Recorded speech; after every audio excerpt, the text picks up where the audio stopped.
Hello, I'm Jeff Cavins. Today we're looking at the scriptures for the 14th Sunday in Ordinary Time. Now this week we're looking at Luke chapter 10 in the Gospel, and in this week's readings we see that Jesus, the master rabbi, the great teacher who's been teaching his disciples, his Talmidim, is going to start sending them out. You know, that's the goal of every rabbi, is that one day his students would grow up and they would think like him and act like him, and he would send them out into the cities and do the same work that he is doing himself. But what we see in Luke's Gospel, chapter 10, is we see another example of what Cardinal Ratzinger, who became Pope Benedict, what he called the recapitulation of history. In other words, Jesus is constantly fulfilling the Old Testament. And again, we see it here. It starts off, after this the Lord appointed 70 others and sent them on ahead of him, 2 by 2, into every town and place where he himself was about to come. And he said to them, "The harvest is plentiful, but the laborers are few. Pray therefore the Lord of the harvest to send out laborers into his harvest." Now, if you think back into the Old Testament, you will remember that Moses, who was leading the children of Israel in the old Exodus, he appointed 70 elders to help him rule and to lead and to really take care of the people. Now Jesus, the new Moses, is doing the same thing. He's appointing 70, and these 70 are going to go out and they are going to do the work of the kingdom. And he gives them specific instructions. In fact, he warns them and he says to them in verse 3, "I'm sending you out as lambs in the midst of wolves." In other words, it's not going to be easy out there. You're going to get some resistance. You might be persecuted. And then he begins to give them instructions as to how they're to carry themselves in terms of money and clothing.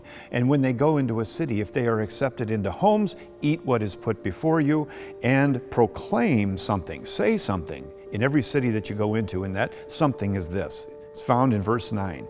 He says, "Heal the sick and say to them, the kingdom of God has come near to you." You see, Jesus is a king, and he came to establish a kingdom, and we are a part of that kingdom, and that kingdom has a message, and that kingdom is growing.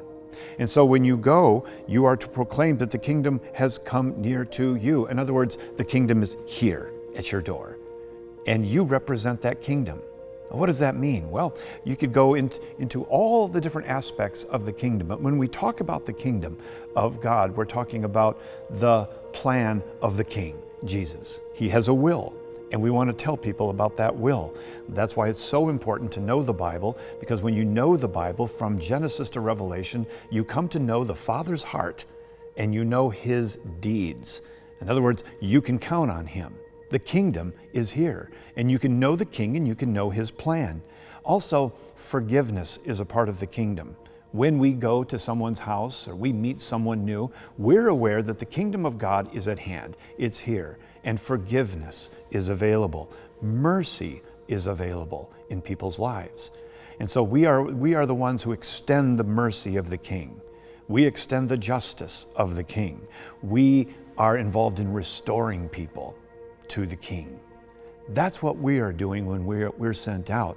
Now, what's interesting is that the disciples did go out, and when they came back, they were rejoicing. They were so excited. You know why they were so excited?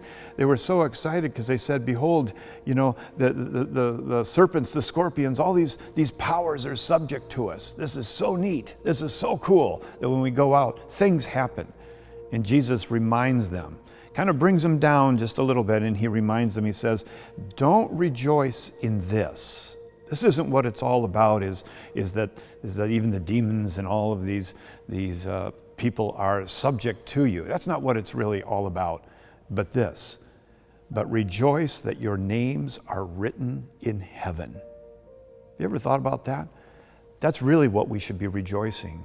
And when we go out in the power of the kingdom of God and we say the kingdom is at hand, all that God is available to you through us, his followers. The goal, the end game, is that you make it to heaven, that you experience the beatific vision. That's where we rejoice. Proclaim the kingdom is at hand.